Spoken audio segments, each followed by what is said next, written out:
Hola, ¿qué tal? Et bienvenue sur la chaîne des personnes qui souhaitent avoir un style de vie beaucoup plus sain. Et dans cette vidéo, j'aimerais vous donner 5 aliments riches en vitamines, non pas du tout, riches en protéines. D'ailleurs, toute cette vidéo a été résumée sous la forme d'une carte mentale que vous pouvez obtenir sur mon canal Telegram. Toutes les étapes s'affichent ici, et moi je vous dis let's go pour la vidéo. Les œufs, c'est vraiment un petit bijou nutritif parce que dans les œufs, tu as des bonnes graisses, des bonnes protéines, des vitamines, des minéraux, des antioxydants. Est-ce que c'est bon pour vous?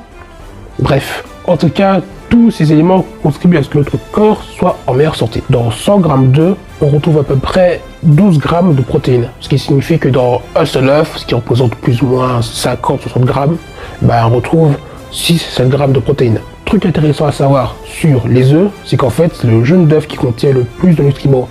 Par exemple, dans le jaune d'œuf, tu retrouves de la vitamine A, important pour la santé de notre peau, de nos ongles, de nos cheveux, pour ceux qui en ont, de la vitamine B12, important pour le bon fonctionnement de notre système nerveux et bien plus, du sélénium qui contribue, c'est un minéral qui contribue à réduire le stress oxydatif, et tu as également 2 antioxydants du nom de lutéine et de zeaxanthine qui contribuent à la santé de nos yeux. Ensuite, on a les noix d'amande. D'ailleurs, j'en ai fait une vidéo beaucoup plus complète il y a quelques semaines d'ici. Je vous l'affiche juste ici ou juste là, je sais pas du tout où ça va s'afficher. Par contre, je suis pas un très bon youtubeur parce que la vidéo tourne depuis je ne sais pas combien de temps, mais en tout cas pas très longtemps, et je suis déjà en train de vous dire de partir. Je vais pas faire mon feu si je continue comme ça. Bref, mais pour rappel, les noix d'amande, en plus d'être bourrées de protéines végétales, elles sont également bourrées de nutriments importants pour la santé globale de notre corps. Dans 100 g de noix d'amande, tu retrouves à peu près 20 g de protéines. Après, jamais de la vie tu consommes 100 g de noix d'amande parce que c'est beaucoup trop calorique. Ça contient à peu près 600 calories. Enfin, on tourne plus autour des 580, mais on s'en fout parce que dans les deux cas, c'est beaucoup trop. Donc, d'où l'intérêt de ne pas abuser des bonnes choses. N'empêche que consommer des noix d'amande dans des quantités raisonnables peuvent quand même t'aider à réduire tes chances de développer des maladies cardiaques, parce que c'est quand même l'une des maladies les plus meurtrières de la planète. Donc si on peut s'en passer, on dit pas non, parce qu'en fait les noix d'amande peuvent t'aider à baisser ta tension artérielle. Ça c'est dû au fait que les noix d'amande c'est bourré de potassium, un minéral qui justement contribue à cela, et il peut également aider à réduire le taux de mauvais cholestérol.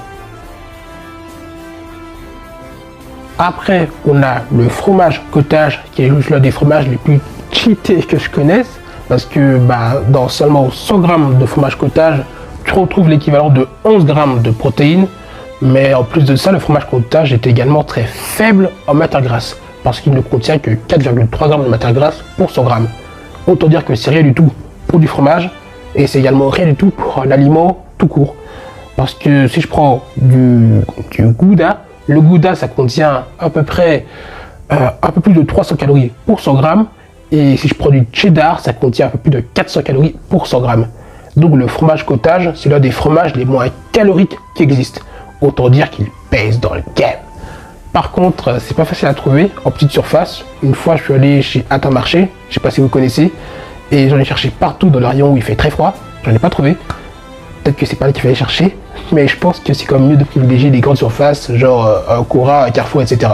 D'ailleurs, petite astuce, si plus tard tu as une faim sèche, le fromage cottage, ça peut vraiment être un aliment qui peut vraiment t'aider dans cette quête, si je peux dire ça comme ça.